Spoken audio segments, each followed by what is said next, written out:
Saking muaknya, dia mengiyakan semua tuduhan dan malah ingin merealisasikan. Dia ingin mencoba mencuri anjing-anjing dengan cara diracun. Halo Sobat Pena, apa kabar hari ini? Assalamualaikum warahmatullahi wabarakatuh. Hari ini kita akan kembali membahas kejadian-kejadian mengerikan, kisah nyata yang terjadi di muka bumi ini. Kisah tragis kali ini terjadi di Kabupaten Sambas, Kalimantan Barat pada akhir tahun 2025. Pada saat itu, ada seorang pria nekat menghabisi nyawa tetangganya sendiri dengan menggunakan sebilah parang serta sebuah senapan angin. Hal ini terjadi karena korban kepergok meracuni anjing peliharaan dari pelaku sampai mati. Itu semua dia lakukan karena dia ingin melancarkan aksi perampokannya di rumah si pelaku. Bagaimana cerita selengkapnya dari kasus yang satu ini? Langsung saja kita bahas di Kata Pena.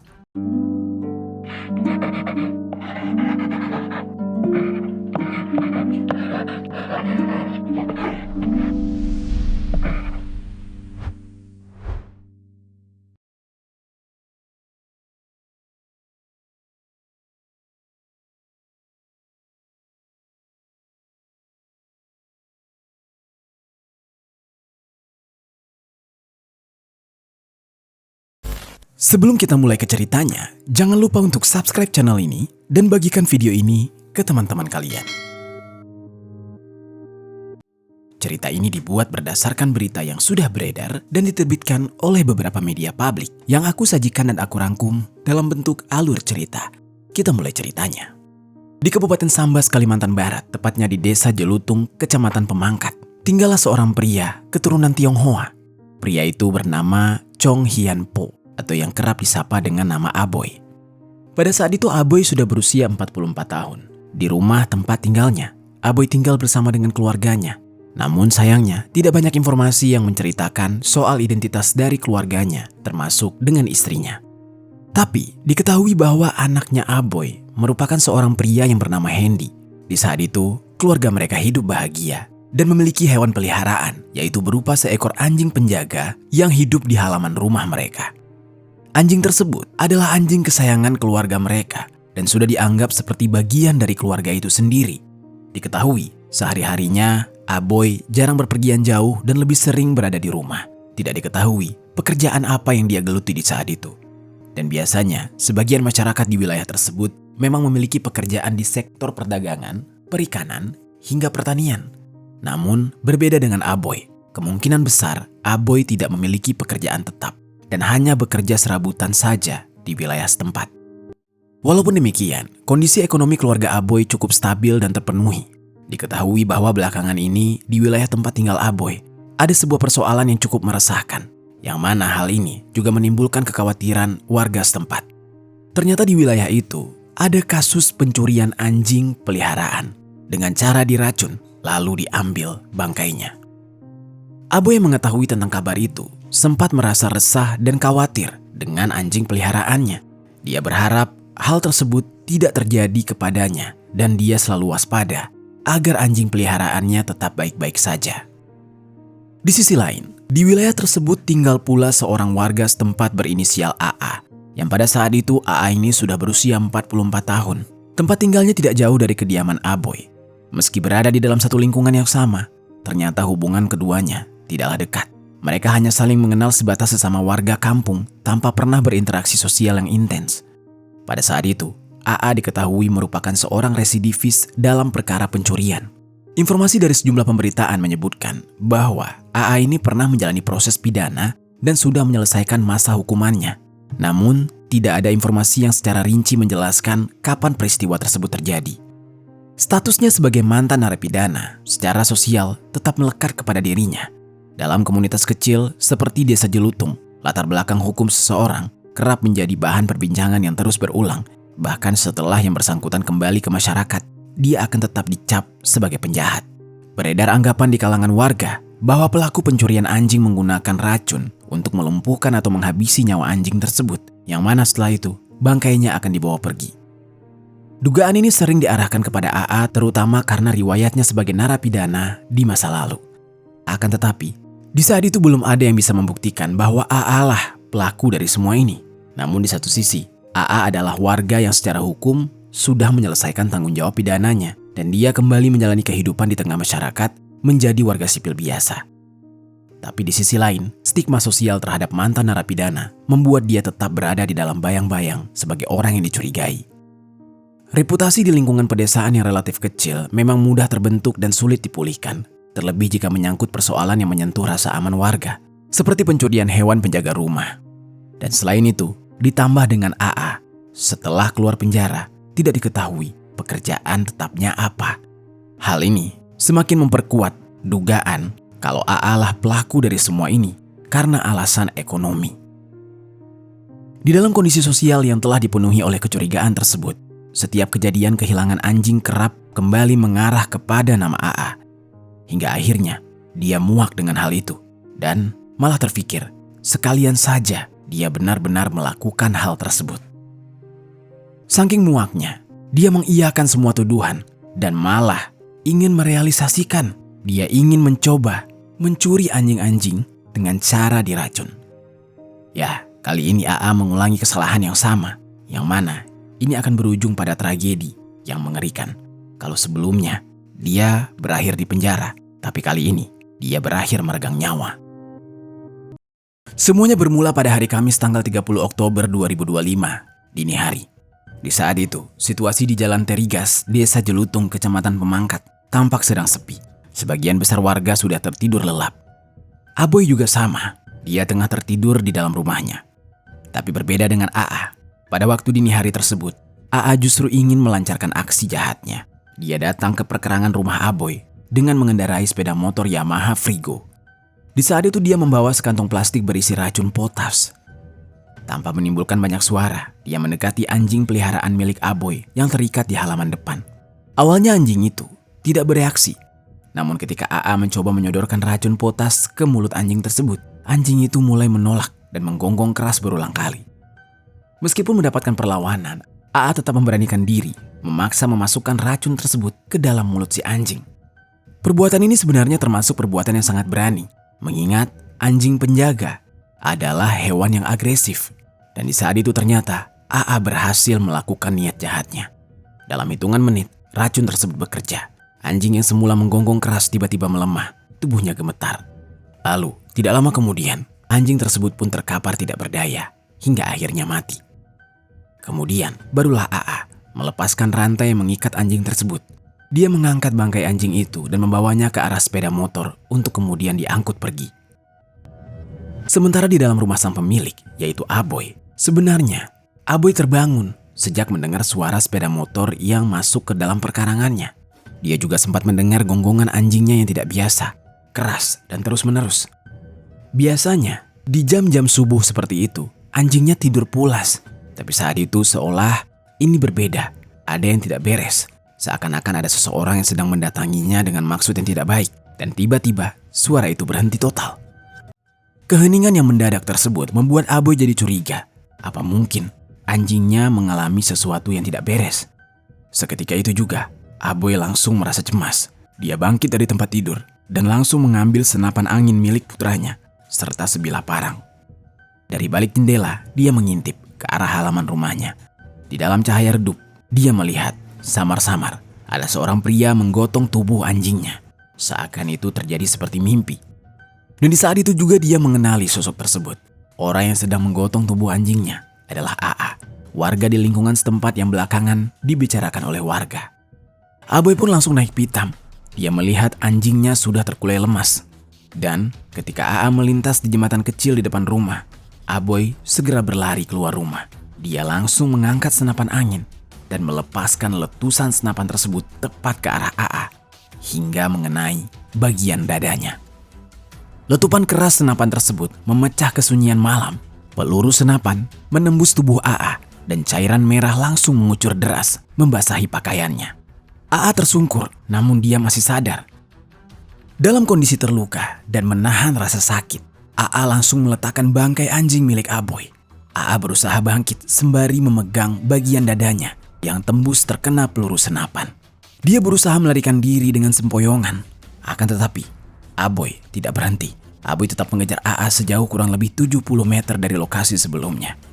Saat berhasil mendekat dari belakang, Aboy di saat itu langsung mengayunkan parang yang dia bawa ke arah kepala AA dengan sangat keras. Tebasan itu mengenai bagian kepala hingga menimbulkan luka yang amat serius. AA berteriak kesakitan, namun suaranya perlahan melemah. Belum berhenti sampai di situ, Aboy kembali mengangkat senapan anginnya dan menekan pelatuk senapan angin hingga peluru mendarat tepat di bagian wajah AA. Sesaat setelah melepas serangan tersebut, Aboy kembali menekan pelatuk senapan angin lagi ke arah tubuh AA yang lain.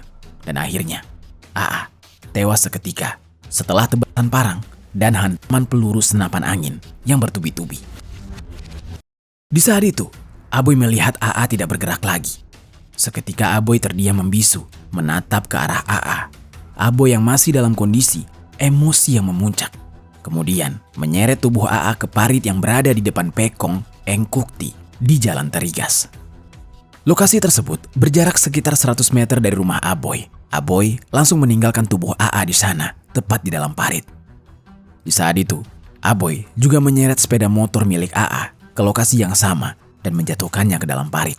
Aksi tersebut ternyata dilakukan oleh Aboy karena dia merasa panik, dia ketakutan. Setelah melakukan aksi tersebut, dia baru sadar bahwa apa yang dia lakukan sudah di luar batas dan bisa menyeretnya ke dalam penjara. Sampai pada akhirnya, dia berpikir untuk menyeret tubuh AA dan sepeda motornya ke dalam parit. Semuanya dia lakukan untuk bisa menghilangkan jejak dan menyamarkan kejadian yang sebenarnya. Setelah menyeret tubuh AA ke dalam parit, sebelum dia kembali ke rumah, Aboy sempat mengambil sendal berwarna coklat milik AA, lalu membuangnya di sekitar lokasi. Setelah itu, barulah dia kembali ke rumah dan dia bersikap seolah tidak terjadi apa-apa. Tubuh AA berada di dalam parit dengan kondisi sebagian badannya tertiban oleh sepeda motor. Tidak diketahui ya sobat, apakah bangkai anjing milik Aboy juga diambil oleh Aboy atau justru dia biarkan. Tapi yang jelas, di dalam beberapa jam kemudian, jasad AA yang berada di dalam parit tidak ada yang mengetahui. Tidak ada yang tahu bahwa di dalam parit tersebut ada sesosok jasad bersama sepeda motor. Karena kondisi jasad terendam dengan air, lama-kelamaan menyebabkan tubuh dari AA mulai mengalami proses pembusukan secara alami. Lalu tidak lama kemudian, tepatnya sekitar jam 9:30, ada salah seorang warga yang bernama Chu Haibun alias Abun.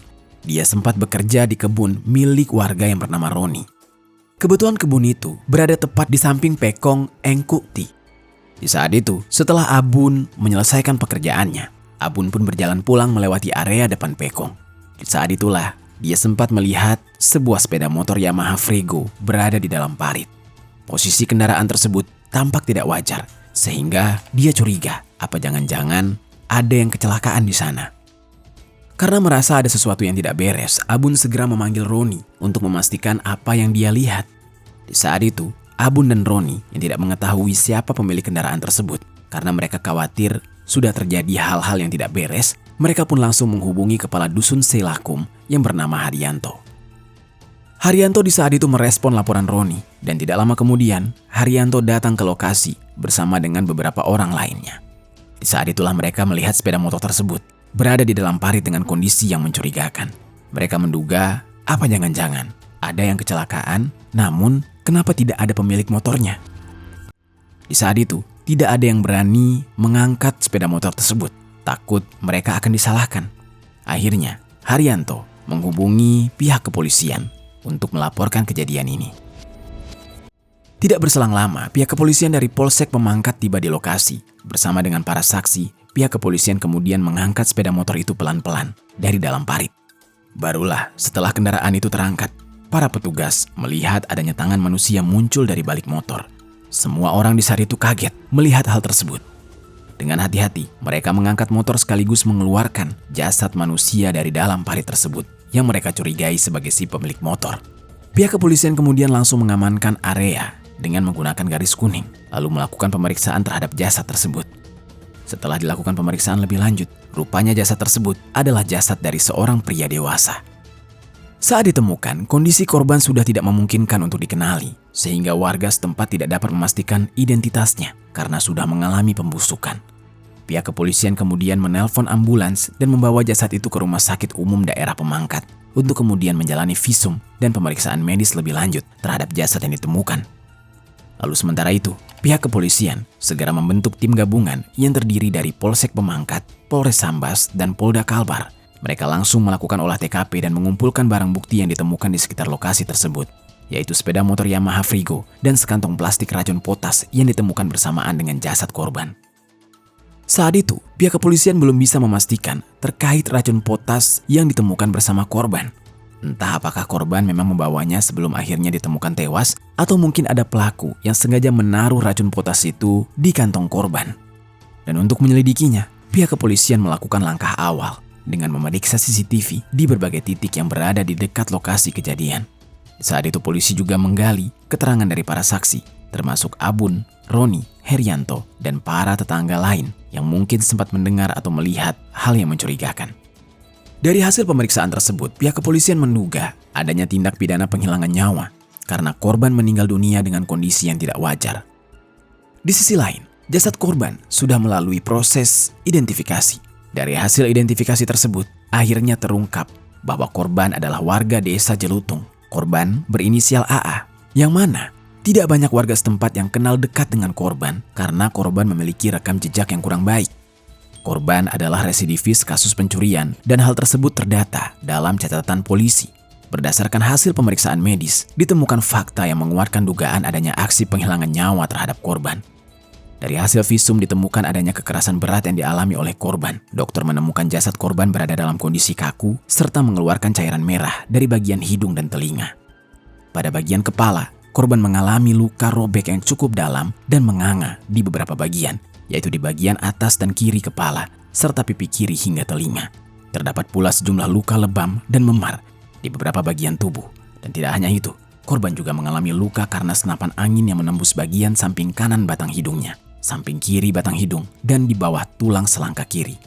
Korban juga mengalami luka robek yang dalam pada lengan kiri bagian luar, serta telapak tangan hingga jari kelingking bagian luar, yang menunjukkan bahwa korban sempat berusaha menangkis serangan tersebut. Seusai menjalani pemeriksaan medis, informasi mengenai pihak keluarga korban memang tidak banyak dipublikasikan. Tapi sesuai dengan prosedur yang berlaku, jenazah AA diserahkan kepada keluarganya dan dibawa pulang, lalu dimakamkan secara layak. Tidak banyak yang mengetahui bagaimana kondisi keluarga korban setelah kejadian ini, karena memang keluarga mereka tidak terlalu dekat dengan warga sekitar dan cenderung tertutup. Lalu sebelumnya, sempat beredar dugaan di tengah masyarakat bahwa korban ini adalah orang yang dicurigai sebagai pelaku pencurian hewan peliharaan yang meresahkan di lingkungan tersebut. Semua tuduhan itu dikarenakan korban adalah mantan narapidana. Sementara itu, pihak kepolisian berusaha melakukan penyelidikan secara intensif guna mengetahui misteri dari meninggalnya korban. Sampai berhari-hari kemudian, tepatnya di hari Kamis tanggal 13 November tahun 2025, penyelidikan semakin mengerucut kepada salah seorang warga setempat yang rumahnya tidak jauh dari lokasi penemuan jasad korban. Dua orang warga yang dimintai keterangan, yaitu Erwin dan Amin, ternyata sempat melihat salah seorang warga yang bernama Chong Hian Po atau yang dikenal dengan sapaan Aboy melintas di lokasi penemuan jasad korban pada dini hari lalu. Dari informasi itu, pihak kepolisian kemudian mendatangi rumah Aboy.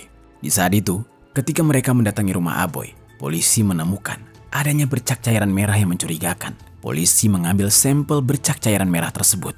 Di saat itu, polisi juga meminta keterangan Aboy. Namun agak mencurigakan, Aboy tampak memberikan keterangan yang berubah-ubah. Lalu keesokan harinya, pihak kepolisian memutuskan untuk menggeledah seluruh rumah Aboy.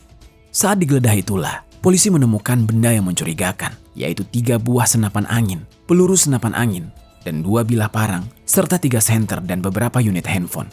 Dari penemuan barang-barang tersebut, polisi menduga kuat kemungkinan besar Aboy adalah pelaku dalam kasus ini. Sehingga Aboy dan putranya yang bernama Hendy langsung diamankan ke Mapolres Sambas bersama dengan sejumlah barang bukti untuk kemudian dimintai keterangan lebih lanjut. Di dalam pemeriksaan, yang pertama kali mengakui semuanya justru Hendy, anaknya Aboy. Di saat itu Hendy langsung membuat sebuah pengakuan bahwa benar ayahnya lah yang sudah menghabisi nyawa dari korban yang baru saja ditemukan di dalam parit. Di saat itu, Hendy mengaku dia sempat melihat ayahnya berlari membawa senapan angin serta sebilah parang menuju ke arah TKP. Dari pernyataan tersebut, Aboy yang awalnya tidak mengakui perbuatannya dan terus memberikan keterangan yang berubah-ubah, akhirnya tidak dapat berkutik lagi.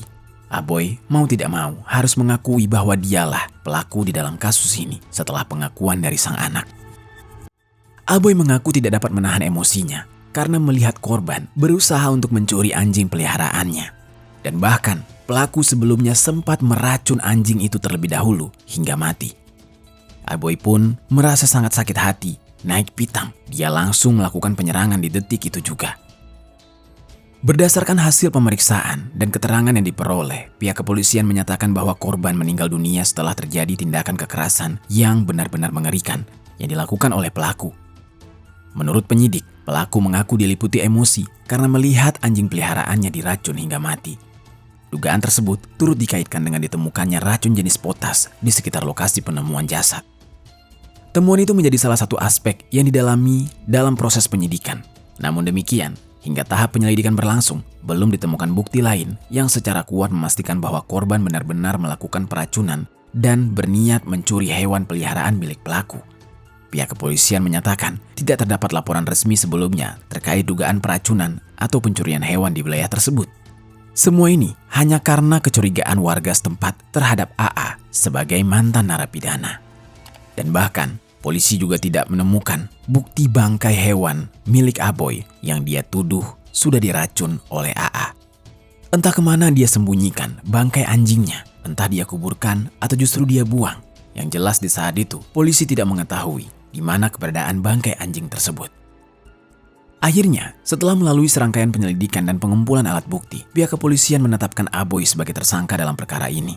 Penetapan itu dilakukan setelah penyidik menilai unsur-unsur pidana sudah memenuhi berdasarkan keterangan saksi dari hasil pemeriksaan forensik serta barang bukti yang diamankan dari lokasi kejadian. Guna memperjelas serangkaian peristiwa, penyidik juga menggelar rekonstruksi di TKP. Dan di dalam rekonstruksi tersebut, Aboy memperagakan kembali adegan demi adegan sesuai dengan keterangannya di hadapan penyidik. Langkah ini dilakukan untuk mencocokkan keterangan tersangka dengan fakta lapangan serta memperkuat berkas perkara atas perbuatannya terhadap korban. Dan Aboy resmi dijerat dengan pasal 338 KUHP tentang penghilangan nyawa dengan ancaman pidana hukuman 15 tahun penjara. Saat ini, proses hukum terhadap Aboy terus berjalan dan dia harus mempertanggungjawabkan perbuatannya. Apa pelajaran yang bisa kita ambil dari kisah ini? Oh ya sobat, aku pengen ngasih tahu ke kalian, Kata Pena tergabung di dalam program YouTube Shopping Affiliate. Nah, buat kalian yang sedang mencari barang-barang yang menarik dan keren, aku punya beberapa rekomendasi produk untuk kalian. Kalau tertarik, langsung saja klik link produk di pojok kiri bawah untuk pembeliannya.